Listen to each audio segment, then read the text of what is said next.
You may have heard people say that you need a 3-to-1 or a 5-to-1 risk to reward to be able to take a trade. But how do you know and how do you do that in real time while you're trading? I'm going to show you how I used a level 2 to do just that. Here I'm looking to take a trade short on NVIDIA. It's just broken the pre-market low and it's showing weakness. So I go short here at around 201.25 and I've put my stop up at 201.65. Based on the level 2 data on my right hand side, I think the stock is going to go down to 200. So that means my stop loss is 40 cents away from where I entered, and I intend to exit the trade at 200, which is $1.25 away from where I entered. So that is actually about just over 3-to-1 all odds.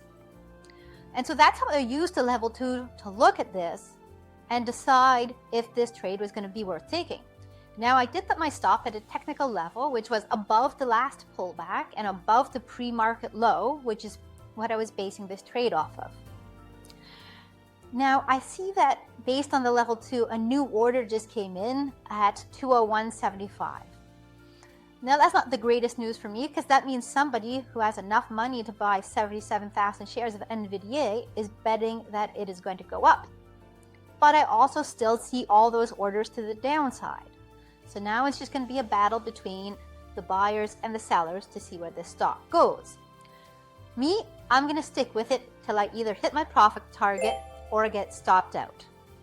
If you want to know how this trade turns out for me, just check out NVIDIA on November 4th, 2025. Until then, happy trading.